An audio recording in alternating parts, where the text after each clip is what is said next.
Hello friends, मैं श्याम वर्मा एक बार आपका फिर से केमिकल पीडिया में स्वागत करता हूं। जैसा कि आप लोग को थंबनेल से देखने को मिल गया होगा कि आज हम लोग किस टॉपिक पे बात करने वाले हैं। एक्चुअल में हम लोग का प्रोसेस कैलकुलेशन की सीरीज चल रही है पूरी, जिसमें आज का लेक्चर नंबर 5 है, जिसमें हम आज ऐसे टॉपिक के बारे में बात करने वाले हैं जो चाहे वो केमिस्ट्री वाले बच्चे हों, चाहे वो प्रोसेस कैलकुलेशन वाले केमिकल इंजीनियरिंग के स्टूडेंट हों। ये ऐसा टॉपिक है जिसकी वैल्यू एक ऐसी वैल्यू है जो हर समय चेंज होती रहती है। हमें हमेशा कंफ्यूजन यही होता रहता है कि आर की कौन सी वैल्यू पुट करें, 0.821 पुट करें या 831 पुट करें या 20 पुट करें, ठीक है ना, या 831 पुट करें। आज तक कंफ्यूजन होता रहता है, आप लोग को भी ऐसा होता रहा होगा, ठीक है ना। जब आप कैलकुलेशन करेंगे सारा कैलकुलेशन सही हो जाएगा, आर की वैल्यू गलत डालने से पूरी कैलकुलेशन गलत हो जाएगी और सवाल हमारे गलत हो जाते हैं। तो इसलिए आज ये नया टॉपिक डिजाइन किया गया है कि आर की जितनी मतलब गैस कांस्टेंट की जितनी भी पॉसिबल यूनिट हो सकती है, नंबर हो सकते हैं, मोस्टली 6 कॉमनली हम लोग यूज करते हैं, ठीक है ना। उसके सारे चीज हम लोग यहाँ डिस्कस कर लेंगे और कुछ भी रटना आपको नहीं पड़ेगा। जस्ट मैं इतना इजी तरीके से आपको बताऊंगा कि बाई चांस कभी आपको याद भी नहीं रहता है तो आप विद इन 1 मिनट वहां निकाल सकते हैं, ठीक है ना।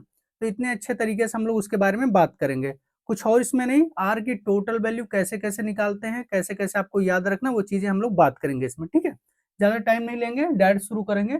तो आर की वैल्यू फाइंड करने से पहले दो बेसिक कॉन्सेप्ट हमें जानना बहुत जरूरी है, बहुत छोटे छोटे, 1 मिनट में खत्म हो जाएगी।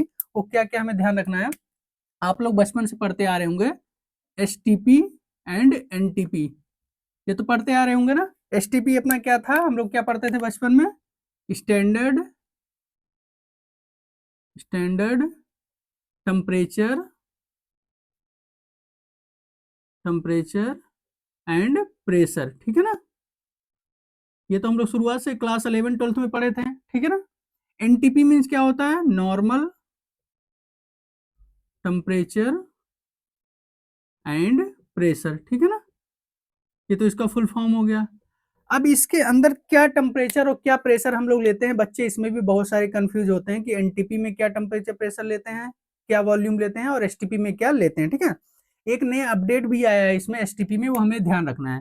तो पहले हम लोग एसटीपी कंडीशन देख लेते हैं कि एसटीपी कंडीशन में हम लोग क्या टेम्परेचर लेते हैं, ठीक है ना, क्या टेम्परेचर लेंगे, क्या प्रेशर लेंगे एंड क्या वॉल्यूम लेंगे, ठीक है ना। और इसमें प्रेशर में क्या चेंजेज आए हैं वो भी हम लोग देखेंगे, ठीक। तो सबसे पहले हम लोग जब टेम्परेचर की बात करते हैं एसटीपी कंडीशन पे, तो एसटीपी कंडीशन में टेम्परेचर में हम लोग क्या बात करते हैं कि टेम्परेचर हम लोग लेंगे 0 डिग्री सेंटीग्रेड, ठीक है ना। अगर इसको एसआई में कन्वर्ट करेंगे तो कितना हो जाएगा, 273.15 केल्विन। ध्यान रखिएगा, डिग्री केल्विन लिखने की आदत छोड़िए, डिग्री केल्विन अपनी सही नहीं होती, सिर्फ डिग्री सेंटीग्रेड होता है और डिग्री फारेनहाइट होता है। बट केल्विन के सामने कभी भी डिग्री केल्विन करके लिखना गलत है, ठीक है ना। ये मैं पहले बार बार आपको बता चुका हूँ, ये चीज आप ध्यान रखिएगा। टेम्परेचर ये हो गया अपना। प्रेशर की बात करें तो प्रेशर हम नॉर्मली जो पहले लेते थे वो 1 एटमॉस्फेरिक प्रेशर लेते थे, ठीक है ना, जिसको हम लोग क्या लिख सकते हैं, एसआई में 101.325 किलो पास्कल हम लोग लिख सकते हैं, ठीक है ना। इतना तो मैं ऑलरेडी आपको लेक्चर में बता चुका हूँ कन्वर्जन का कि 1 एटमॉस्फेरिक इक्वल टू कितना होता है किलो पास्कल। अभी दूसरा भी बताते हैं। अब क्या हुआ, आईयूपीएससी का नाम आपने सुना होगा, international union pure and apply chemistry, ठीक है ना, जो सारे केमिस्ट्री के चीजों को रेगुलेट करती है। उसने क्या किया कि अभी नया जो मॉडर्न यूनिट आया है प्रेशर का, उसने लिखा 1 बार, ठीक है ना। अब 1 बार भी आपको लेना है, ये इसने नया कॉन्सेप्ट डेराइव किया अभी, ठीक है ना। मॉडर्न बोल सकते हैं, मॉडर्न यूनिट उन्होंने दिया है कि अगर एसटीपी कंडीशन पे आपको प्रेशर लेना है तो 1 बार भी आप ले सकते हैं, ठीक है ना। ये चीजें हो गई। अब ध्यान रखिएगा, इसके चक्कर में यहाँ 2 यूनिट हो गए हैं, तो इसी के चक्कर में माने वॉल्यूम के भी 2 वॉल्यूम लिए जाते हैं। अगर हमने प्रेशर 1 एटमॉस्फेरिक लिया है, ठीक है ना, ध्यान रखिएगा, प्रेशर 1 एटमॉस्फेरिक लिया है, तो उस समय हम जो मोलर वॉल्यूम लेते हैं, ठीक है ना, मोलर वॉल्यूम क्या लेंगे, 22.4 लीटर। ध्यान रखिएगा, ये बहुत इंपॉर्टेंट चीज है, इसको ध्यान जरूर रखिएगा। बट जब हम 1 बार प्रेशर लेते हैं तो उस समय वॉल्यूम 22.7 लीटर लेते हैं। ये बहुत इंपॉर्टेंट चीज है, इसको बिल्कुल ध्यान रखिएगा, ये आपके इंटरव्यू के लिए भी बहुत ज्यादा इंपॉर्टेंट बन जाता है कि क्या सिर्फ मोल जो हमारा गैस है उसका वॉल्यूम कितना हो सकता है, तो आप लोग सिर्फ एक ही जानते हो 22.4। बट आप पूछिए सर क्या हम 1 एटमॉस्फेरिक प्रेशर की बात कर रहे हैं एसटीपी पे या 1 बार की बात कर रहे हैं। अगर 1 एटमॉस्फेरिक की बात करें तो यस डेफिनेटली सर 22.4 लीटर ही होगा अपना, लेकिन अगर हम 1 बार की बात कर रहे हैं तो 22.7 लीटर होगा सर। ठीक, ये चीज आप ध्यान रखिएगा, तो इसको आप नोट डाउन कर लीजिए। अब हम बात करेंगे कि हमारे एनटीपी कंडीशन पे क्या होता है, ठीक है ना। इसको मिटा दें हम, चलो इसको मिटा देते हैं। तो एनटीपी कंडीशन पे हम लोग देख लेते हैं क्या टेम्परेचर एंड प्रेशर होता है। एनटीपी कंडीशन, तो एनटीपी पे आप देखते हैं, एनटीपी का फुल फॉर्म मैंने आपको पहले बता दिया है, नॉर्मल टेम्परेचर एंड प्रेशर। जैसे इसके नाम से पता है नॉर्मल टेम्परेचर एंड प्रेशर, तो नॉर्मली हम लोग टेम्परेचर कितना लेते हैं 20 डिग्री सेंटीग्रेड। अगर इसको एसआई में कन्वर्ट करना है तो क्या कर सकते हैं हम लोग 20 प्लस 273.15 इक्वल टू आपका कितना हो जाएगा 293.15 केल्विन। ठीक है ना, इसमें तो कोई दिक्कत नहीं है, तो बेसिक कैलकुलेशन है अपने। अब यहाँ पर हम लोग जो प्रेशर लेते हैं वो सेम 1 एटमॉस्फेरिक प्रेशर लेते हैं, तो इसमें हमें कोई दिक्कत वाली बात नहीं है। यहाँ पर वॉल्यूम भी सेम है, अगर 1 एटमॉस्फेरिक लेंगे तो वॉल्यूम कितना हो जाएगा 22.4 लीटर, तो यहाँ ज्यादा दिक्कत नहीं है, समझना था सिर्फ एसटीपी कंडीशन के लिए। ठीक है ना, अब हम लोग क्या बात करेंगे, अब आते हैं मेन टॉपिक की तरफ। अपने आपने नोट डाउन कर लिया होगा, अब मेन टॉपिक की तरफ हम लोग बढ़ेंगे अपने। ठीक है, चलो अब मेन टॉपिक आते हैं। यहाँ मैं आपके लिए एक रेफरेंस के लिए लिख देता हूँ, बाद में भी काम आएगा कि एसटीपीपी पे अपना क्या था।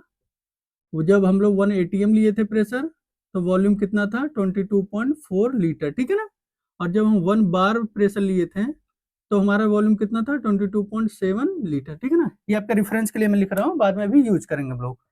ठीक है, अब हम आते हैं अपने आर की वैल्यू फाइंड करने के लिए। किस तरीके से, कितने तरीके से फाइंड करेंगे हम लोग, लगभग 6 तरीके से। आप देखेंगे कैसे गैस कांस्टेंट की। अब हम लोग बचपन से एक चीज पढ़ते आ रहे हैं, क्या पढ़ते आ रहे हैं, ideal gas equation. Ideal gas equation, ठीक है ना। आइडियल गैस इक्वेशन में हम लोग क्या फार्मूला पढ़ते आ रहे थे, आपको पता होना चाहिए कि PV equal to N R T, ये तो पढ़ते आ रहे थे ना, इसमें तो कोई दिक्कत नहीं है ना आपको। अब हमें निकालना किसकी वैल्यू है, इसकी वैल्यू। उसको निकालने से पहले हम लोग एक बार समझ लेते हैं, पहले इसको कर लेते हैं। आर इक्वल टू क्या हो जाएगा हमारा P into V divide by N into T. इसी को रेफरेंस लेके हमें आगे बढ़ना है, इसलिए इसको थोड़ा ब्रैकेट बना लीजिए, ब्रैकेट बना लेते हैं, ठीक है ना। अब देखिए यहाँ एक एक चीज समझने की कोशिश की, क्या क्या है। सिर्फ आज तक आपने पढ़ा है, रट्टा मारा है कि क्या होता P V N R T क्या होता है, एक बार थोड़ा सा समझ लीजिए क्या होते हैं। जैसे समझो पी की बात कर रहे हैं हम लोग, क्या पढ़ लेते हैं प्रेशर, बट कौन सा प्रेशर हम लोग बात कर रहे हैं, प्रेशर बात कर रहे हैं कि किसी भी सिस्टम या वेसल में अगर कोई गैस है तो गैस की मॉलिक्यूल्स जो सिस्टम या वेसल है उसकी सरफेस पे जो फोर्स लगाते हैं वो प्रेशर है, ठीक है ना। इतना चीज ध्यान रखिएगा, ये प्रेशर होता है। वॉल्यूम क्या है, वॉल्यूम अपना क्या कि जो कोई सिस्टम है वो सिस्टम में पूरा जो 3D में वो गैस इन्वॉल्व है, जितना ऑक्युपाई की हुई है स्पेस, वो उसका वॉल्यूम होता है। और ध्यान रखिएगा अगर आइडियल गैस इक्वेशन की बात हो रही है तो जो पूरा सिस्टम का वॉल्यूम होता है वही गैस का वॉल्यूम होता है, क्योंकि आपको पता है आइडियल गैस इक्वेशन में जो गैस होता है वो पूरे सिस्टम के वॉल्यूम को ऑक्युपाई कर लेता है, जिस भी शेप का रहेगा जितना भी बड़ा रहेगा पूरा वॉल्यूम वो ले लेगा, ठीक।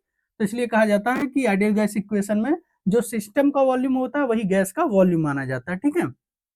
उसके बाद एन की बात हम लोग क्या करते हैं, एन क्या है अपना नंबर ऑफ मोल्स, मतलब किसी भी सिस्टम में जितना नंबर ऑफ गैस की क्वांटिटेटिव अमाउंट प्रेजेंट है वो नंबर ऑफ अमाउंट कहलाता है गैस का, ठीक है ना। वो चीज आप ध्यान रखिएगा, मतलब गैस का कितना क्वांटिटेटिव अमाउंट प्रेजेंट है उस सिस्टम में, उसके बाद हम करते हैं नंबर ऑफ मोल्स में।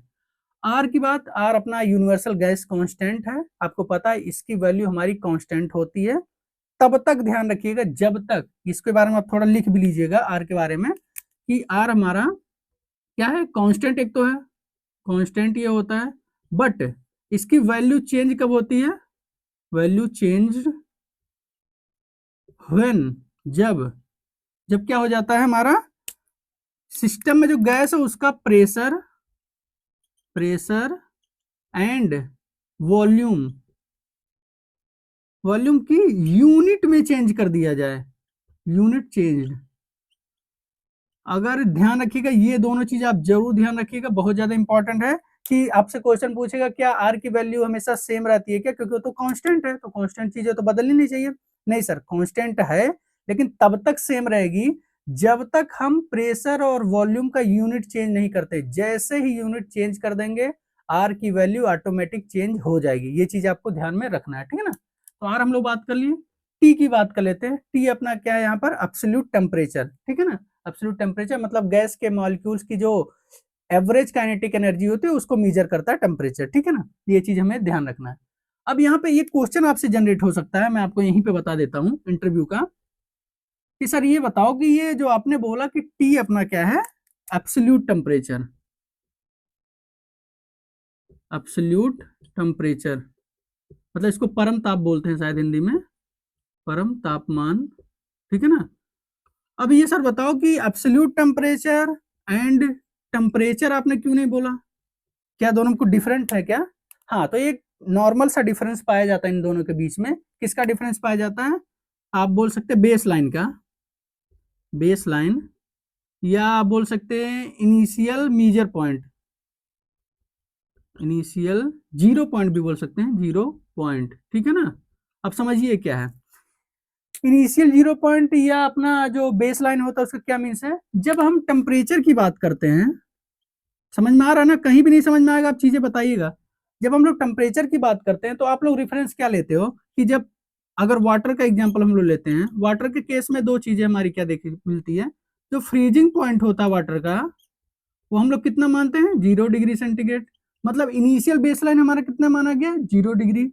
और जो हम लोग बॉइलिंग पॉइंट मानते हैं वो कितना अपना है, 100 डिग्री सेंटीग्रेड, ठीक है ना। तो हमारा क्या हुआ कि वाटर के लिए हम लोग जो बेस लाइन मतलब सबसे शुरुआती पॉइंट मिनिमम वाला जो हमने माना वो 0 डिग्री सेंटीग्रेड माना था। बल्कि एब्सोल्यूट टेम्परेचर में ध्यान रखिएगा, एब्सोल्यूट टेम्परेचर में हम लोग जो बेस लाइन मानते हैं वो 0 केल्विन मतलब एब्सोल्यूट जीरो, एब्सोल्यूट जीरो को बेस लाइन मानते हैं। और एब्सोल्यूट जीरो का मतलब आप लोग को पता है कितना होता है, 273.15 केल्विन। इससे नीचे टेम्परेचर किसी भी सिस्टम का पॉसिबल नहीं है, ये सबसे लोएस्ट टेम्परेचर होता है किसी भी सिस्टम का, ठीक है ना। तो ये डिफरेंस होता है कि इसमें जो बेसलाइन मानी जाती है वो मिनिमम 0 डिग्री सेंटीग्रेड लेकर मानी जाती है, जबकि एब्सोल्यूट टेम्परेचर जो होता है उसका जो बेसलाइन माना जाता है मतलब सबसे मिनिमम माना जाता है वो 0 केल्विन माना जाता है, ठीक। अगर कोई इंटरव्यू में आपसे पूछता है तो आप उधर बता सकते हैं, ठीक है ना। अब हम लोग मेन टॉपिक की तरफ अपने बढ़ चुके हैं। अब आते हैं आर की वैल्यू फाइंड करने के लिए। जितनी बेसिक चीजें थी हम लोग कवर कर लिए, और ये चीजें आपको जरूर ध्यान में रखना चाहिए। अगर इंटरव्यू में कोई क्वेश्चन या नॉर्मली आपसे कोई क्वेश्चन पूछे तो आप वहां ये सब चीजें बता सको, ठीक है ना। अब हम लोग बात कर लेते हैं कि निकालने वाली की, तो हमारा देखो क्या है कि हमें 6 तरीके से निकालना है। आपको मैंने बताया कि 6 तरीके से आर की वैल्यू निकालनी है। तो हर बार हम कुछ ना कुछ चेंजेस करेंगे, तो इसलिए हम उसको केस वाइज डिवाइड करेंगे। केस 1 में हमने ये लिया, केस 2 में हमने ये लिया, ठीक है ना। इससे आपको लिए भी इजी रहेगा और हम लोग के लिए भी इजी रहेगा, ठीक, याद करना। तो सबसे पहले हम लोग केस 1 देख लेते हैं। जितने केस रहेंगे उतनी बार आर की वैल्यू हमें फाइंड करने को मिलेगी, ठीक है ना। तो केस 1 हम किस कंडीशन पे लेंगे, मान के चलते हैं कि एसटीपी कंडीशन है, ठीक है ना। एसटीपी कंडीशन के लिए तो एसटीपी कंडीशन में प्रेशर हम लोग क्या लेते हैं, प्रेशर की वैल्यू देख लेते हैं। प्रेशर का हम लोग क्या लेते थे एसटीपी में, मान लो 1 एटमॉस्फेरिक हमने लिया, 1 एटीएम, ठीक है ना। एन की वैल्यू नंबर ऑफ मोल्स कितना लिया, 1 मोल, 1 मोल हमने ले लिया, ठीक, कोई दिक्कत नहीं। टेम्परेचर हमने कितना ले लिया, 273.15 केल्विन, ठीक है ना। यहाँ भी आपको कोई दिक्कत नहीं है। अब हमें क्या बचा, एक वी वॉल्यूम। यहाँ इसलिए मैंने लास्ट में लिखा क्योंकि आपको समझाना था कि जब हम लोग एसटीपी कंडीशन की बात करते हैं और जब 1 एटमॉस्फेरिक का हम प्रेशर लेते हैं तो उसमें वॉल्यूम क्या हो जाएगा, इसलिए मैं यहाँ लिखा था 1 एटमॉस्फेरिक इक्वल टू कितना वॉल्यूम हो जाएगा, 22.4 लीटर। बस आपका इधर ही काम खत्म हो गया। अब इधर काम खत्म हो गया तो आपको क्या करना है, कैलकुलेट करना है। आर की वैल्यू क्या निकालना है, P into V upon N T, ठीक है ना। वैल्यू पुट करिए हम लोग, P की वैल्यू कितना रखेंगे, 1 एटमॉस्फेयर इंटू वॉल्यूम हम लोग कितना रखेंगे, 22.4 लीटर। साथ में यूनिट आप जरूर लिखा करिए, नहीं तो बाद में कोई भी एक यूनिट छूट जाएगी तो आपका पूरा क्वेश्चन गलत हो जाएगा, ठीक है। एन की वैल्यू हम लोग क्या लिए थे, 1 मोल, एकदम इजी है, कोई दिक्कत वाली बात नहीं है। इंटू टेम्परेचर का क्या हमने लिया है, 273.15 केल्विन, ठीक है ना। ये हमने ले लिया वैल्यू। अब इसका कैलकुलेशन हम लोग कर लेते हैं। कैलकुलेशन करने के लिए रुकिए मैं आपके सामने ही करके दिखाता हूँ कैलकुलेशन कि क्या अपना हो जाएगा। कैलकुलेशन हम लोग कर लेते हैं। कितना वैल्यू है 1 इंटू 22.4 ये हो गया, डिवाइड बाय अपना कितना हो गया 273.15।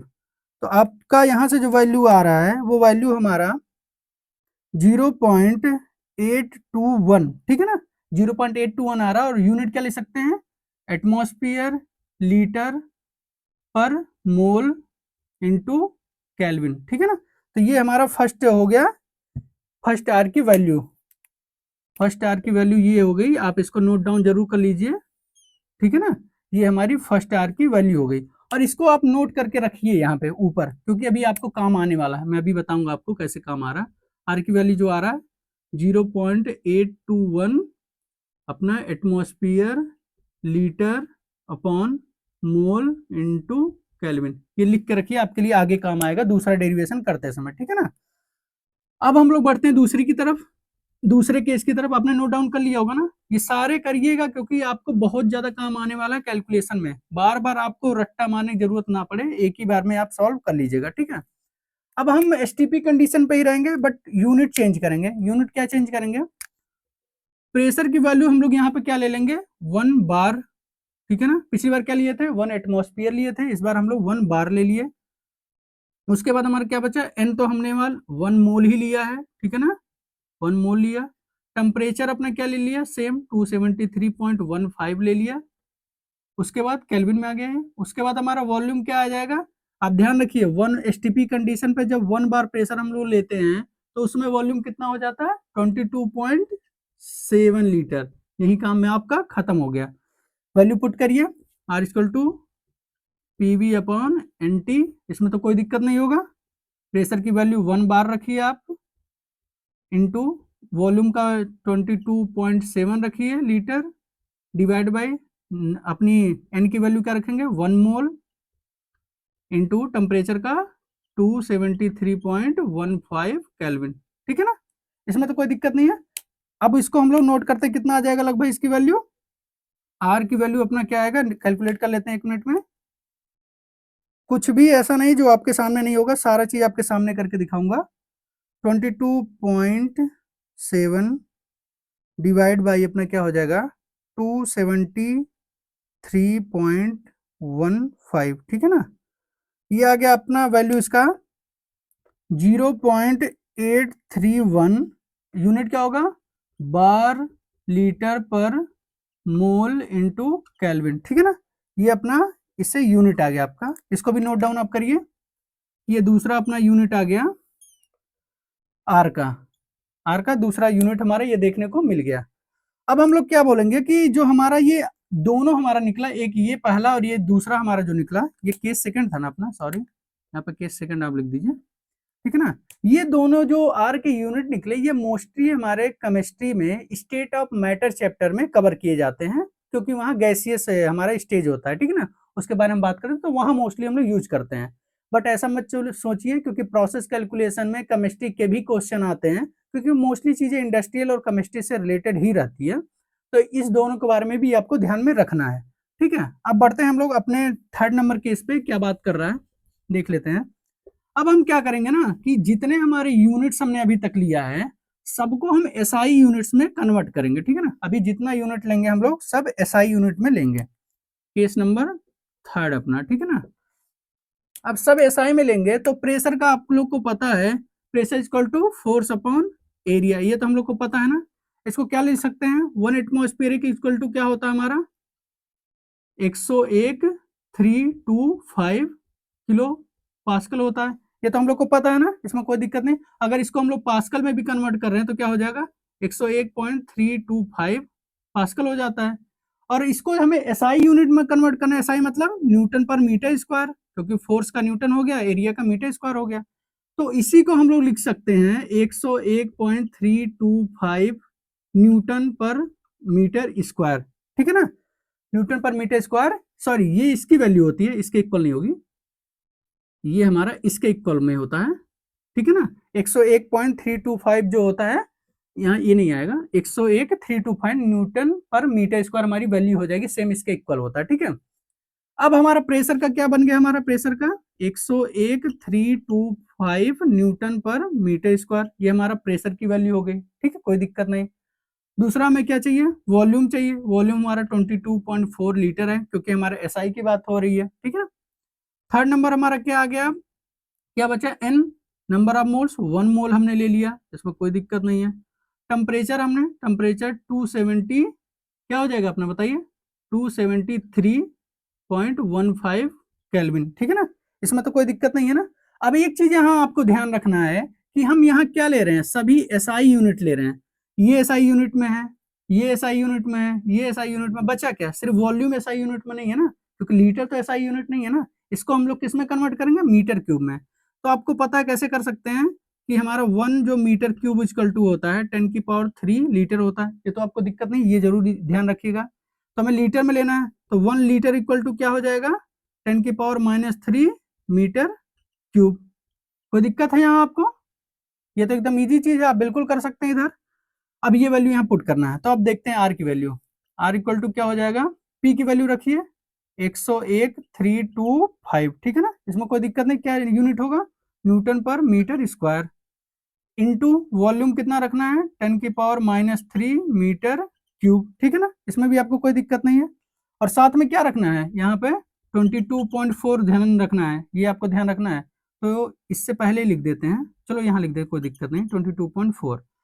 अब हमारा क्या बचा नीचे, नंबर ऑफ मोल्स कितना था, 1 मोल था, इनटू अपना टेम्परेचर कितना हम लोग लिए हैं, 273.15, ठीक है ना। अब इससे जो हमारा वैल्यू आने वाला है वो कितना आ जाएगा, आर की वैल्यू, वो आ जाएगा आपका अप्रोक्सीमेट 8.314, ठीक है ना। अब यूनिट क्या हम लोग लिखेंगे, यहाँ जरा यूनिट आप लोग देखिए क्या हो जाएगा, यहाँ मीटर स्क्वायर था, यहाँ मीटर क्यूब, तो ये कट जाएगा, ये मीटर स्क्वायर कट जाएगा, तो आपका यूनिट क्या बचा, न्यूटन मीटर ऊपर डिवाइड बाय मोल इनटू यहाँ अपना टेम्परेचर केल्विन में है, केल्विन आ गया। अब एक चीज आपको ध्यान रखना, ये आपका फाइनल आंसर यहाँ नहीं हो सकता, क्यों नहीं हो सकता, क्योंकि अभी इसको और कन्वर्ट हम लोग कर सकते हैं, लिखने को कभी आए न्यूटन के फेज में तो ये भी आप आंसर दे सकते हैं, ठीक है ना, लेकिन इसको और हम सॉल्व कर सकते हैं, कैसे सॉल्व कर सकते हैं, आपको पता है वर्क का क्या होता है, वर्क का क्या होता है, फोर्स इंटू डिस्प्लेसमेंट, ठीक है ना, वर्क का यूनिट ये होता है ना, आप फोर्स को क्या लिख सकते हैं, न्यूटन, और लेंथ का मीटर, तो वर्क का जो मेन यूनिट होता है क्या होता है, वो जूल, ठीक है ना, वर्क की यूनिट ऐसा यूनिट क्या होती है, जूल। तो यहाँ न्यूटन मीटर से आपको देखने को मिल रहा है ना, तो इसको कन्वर्ट कर लीजिए, R equal to 8.314 newton metre को आप क्या लिख सकते हैं, जूल पर मोल इंटू केल्विन। बहुत ही इंपॉर्टेंट है, आपको रेफरेंस भी लेना है इस यूनिट से आगे के लिए, इसलिए बहुत ज्यादा इंपॉर्टेंट है, स्टार लगाइए, ये बहुत ज्यादा काम आपके आने वाला है इन फ्यूचर में, ठीक है ना। तो ये वैल्यू हम लोग यहाँ नोट करके रखेंगे, आर इक्वल टू 8.314 जूल पर मोल इंटू केल्विन, ठीक है ना। उम्मीद करता हूँ आपने नोट डाउन ये कर लिया होगा, कर लिया ना, ठीक है। अब आगे बढ़ते हैं हम लोग, ये हमारा हो गया केस नंबर 3 कंप्लीट, ठीक है। अब आगे बढ़ते हैं, हमारे 3 और बचे हुए हैं। हमें नहीं लगता आपको कुछ भी इसमें डाउट आ रहा होगा, सिर्फ आपको जो केस हम लोग ले रहे हैं, कौन सा यूनिट चाहिए, उसके साथ क्या वॉल्यूम हमें लेना है, ये चीज पे हमें ध्यान रखना है बस, ठीक है ना। अब हमें बढ़ना आगे, ठीक है ना। अब हम क्या करेंगे, हमें देखो ये रेफरेंस इसको लेते हैं फिर से, आर की वैल्यू हमारी क्या आ गई, 8.314 जूल पर मोल इंटू केल्विन, ठीक है ना। अब हम जूल को चेंज करेंगे, केस नंबर 4, केस नंबर 4, ठीक है ना। अब जूल की वैल्यू चेंज करेंगे तो हमें क्या पता है, 1 कैलोरी इक्वल टू क्या होता है, वी नो डेट कि हमारा 1 कैलोरी इक्वल टू कितना होता है, कितना होता है, आप लोग को बार बार मैंने बताया, आप बताइए, 4.184 कैलोरी, ठीक है ना, ये मैंने आपको बार बार बताया है, उस दिन आपको कैलकुलेशन करा रहा था तो भी बताया। अब ये कैलोरी की जो वैल्यू है ना, इतना जूल, सॉरी, इतना जूल, ठीक है ना। अब इसकी वैल्यू यहाँ पे आपको पुट करनी है, पुट करते हैं एक बार, आर इक्वल टू 8.314, ठीक है ना। अब जूल को इसको इधर रिवर्स करो तो 1 जूल कल टू कितना हो जाएगा, 1 जूल इक्वल टू, इसको करो 1/4.184 क्या हो जाएगा, कैलोरी। ठीक है ना, ये वैल्यू यहाँ पे पुट करो। तो जूल की जगह क्या रखेंगे, 1/4.184। ठीक है ना, इसमें तो कोई दिक्कत नहीं है ना। यहाँ क्या लिख सकते हैं, कैलोरी डिवाइड बाई हमारा नीचे क्या हो जाएगा, मोल इंटू केल्विन। ठीक है ना, तो इसका हम जो अगर कैलकुलेशन करेंगे, इसका कैलकुलेशन हम लोग कर लेते हैं। तो इसका एक बार आप लोग कैलकुलेशन कर लेते हैं, क्या आ जाएगा, और 8.314 और डिवाइड बाई इतना। तो आर की जो वैल्यू यहाँ से आने वाली है वो आ जाएगी 1.987, और क्या हो जाएगा इसका unit, calorie upon mole into kelvin. ठीक है ना, ये हमारी वैल्यू यहाँ से देखने को आपको मिलेगी, इसको आप नोट डाउन कर सकते हैं।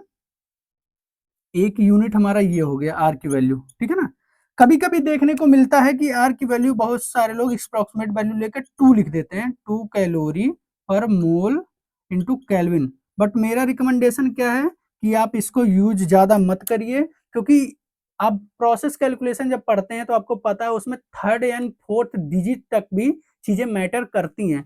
तो आप अगर सेकंड डिजिट पे ही चीजें चेंज कर दे रहे हो तो आपको कैलकुलेशन में एरर आने के चांसेस बनेंगे। ठीक है ना, तो आप क्या करिएगा, 1.987 ही वैल्यू पुट करिएगा, जब तक क्वेश्चन में आपको डायरेक्ट 2 ना देके बताया हो कि आप यहाँ से वैल्यू आर की वैल्यू 2 ले सकते हैं। ठीक है ना, तब तक आप यही वैल्यू ही यूज करें। ठीक है, अब हम लोग बढ़ते हैं और दूसरे की तरफ, केस नंबर 5 अपना देख लेते हैं कि क्या बात कर रहा है। जहां भी आपको डाउट नजर आ रहा हो, अगर लगता हो कि कुछ चीजें आप नहीं समझ पा रहे हैं, तो उसे जरूर आप कमेंट बॉक्स में पूछें, मैं बिल्कुल सॉल्व करने की कोशिश करूंगा। ठीक है ना, अब इसी को एक बार और लेते हैं, इसी यूनिट को एक बार और रेफरेंस लेते हैं केस नंबर 5 में हम लोग। मैंने इसलिए यहाँ लिखा था कि रेफरेंस इन दोनों को लेना है इसलिए। तो आर की वैल्यू हमारी क्या आई थी, 8.314 जूल पर मोल इंटू केल्विन। ठीक है ना, अब हम बात करेंगे कि जूल है, अब इसको हम अर्ग्स में चेंज करेंगे। ठीक है ना, अब हम लोग क्या करेंगे, जूल को अर्ग्स में चेंज करेंगे। ठीक है ना, अब हमें इसका वैल्यू पता होना चाहिए कि 1 जूल इक्वल टू कितना अर्ग होता है, तब तो हम चेंज कर पाएंगे। तो हम जानते हैं, चूंकि हम जानते हैं क्या होता है, 1 जूल इक्वल टू 10⁻7 अर्ग्स। ये चीज आपको पता होगी तभी आप कन्वर्ट कर पाओगे। ठीक है, ये ऑलरेडी मैं आपको चीजें बता चुका हूं। तो वैल्यू पुट करते हैं, कुछ नहीं करना इसमें, आर इक्वल टू 8.314। ठीक है ना, अब इसकी वैल्यू पुट करो, जूल की वैल्यू इंटू 10⁻7।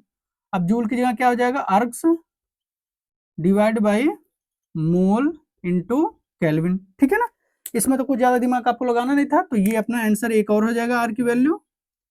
ये 5 तरीके से आर की वैल्यू हम लोग निकाल चुके हैं अभी तक, कोई दिक्कत मुझे नहीं लगता। अगर आप दिमाग लगा के शुरुआत वाला एसटीपी एनटीपी अगर जान रहे हैं, आप एक बार अगर एक निकाल लिए तो आपसे कोई किसी भी यूनिट में कन्वर्ट करवा ले और आर की वैल्यू पता करवा ले तो आप बिल्कुल निकाल सकते हो। ठीक है ना, अब बढ़ते हैं अपने लास्ट केस की तरफ, केस नंबर 6 अपना क्या बात कर रहा है।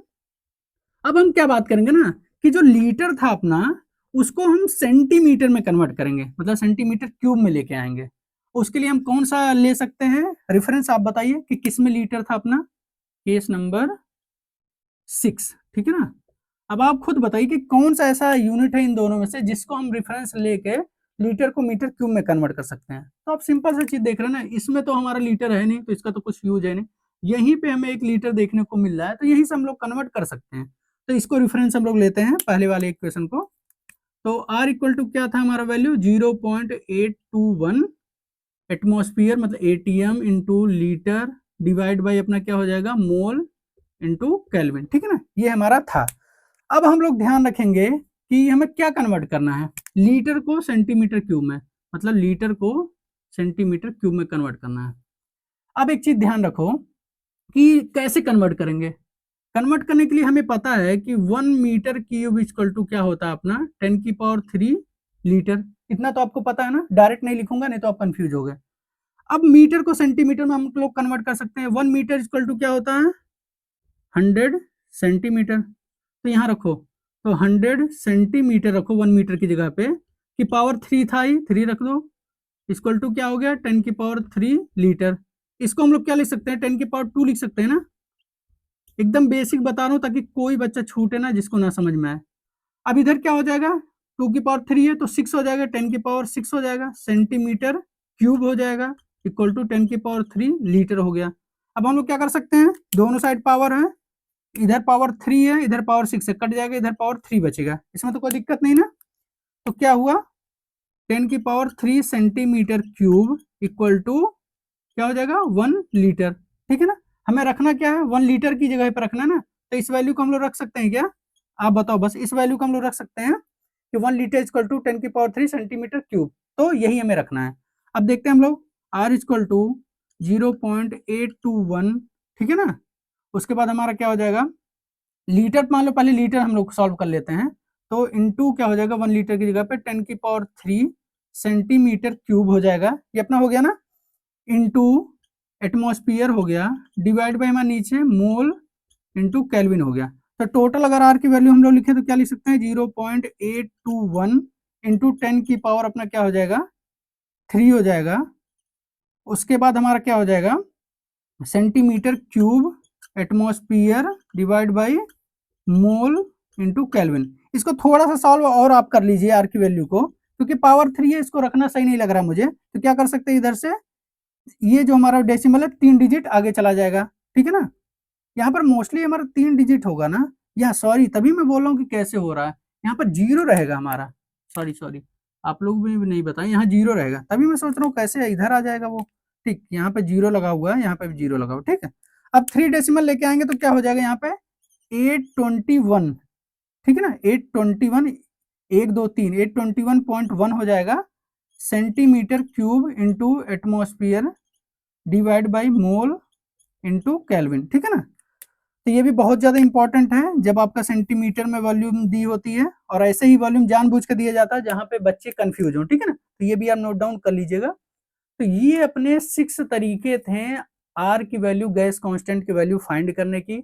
आप इसको 1-2 बार जरूर प्रैक्टिस करके अपने फेयर कॉपी में नोट कर लीजिएगा, ताकि जब भी आप क्वेश्चन सॉल्व करें तो बहुत ही ज्यादा, जितना भी इंपॉर्टेंट आप समझ सके उतना इंपॉर्टेंट है। इसी के चक्कर में क्वेश्चन गलत होते हैं, कैलकुलेशन गलत हो जाते हैं। और आपको कभी भी आर की वैल्यू को अप्रोक्सीमेट वैल्यू नहीं मान के चलना है कि 8.2 है तो 8.3 मान लेते हैं, इससे कैलकुलेशन गलत हो जाएगा आपका प्रोसेस कैलकुलेशन में, आपको पता है, ठीक है। तो बहुत सावधानी से मैं आज इसको फाइनली खत्म किया, कि बच्चे बार बार परेशान होते हैं कि आर की यूनिट सर हर बार क्वेश्चन तो मैं कर लेता हूँ, बट आर की यूनिट या आर का वैल्यू गलत रखने से पूरा क्वेश्चन गलत हो जाता है। तो अब आज के बाद आप सॉल्व कर सकते हैं पूरे प्रॉब्लम को, कुछ भी रटना नहीं है, सब कुछ इजी वे में है। वीडियो पसंद आई हो तो लाइक जरूर कर दीजिएगा, और अपने दोस्तों में जरूर शेयर कर दीजिएगा, और चैनल पर नए हैं तो चैनल पर सब्सक्राइब का बटन है उसे जरूर दबा लीजिएगा। उससे मुझे मोटिवेशन मिलता है कि हाँ, आप लोग को जो चीज़ें डिलीवर की जा रही हैं वो चीज़ें समझ में आ रही हैं, ठीक है। मिलते हैं नेक्स्ट वीडियो में, थैंक यू।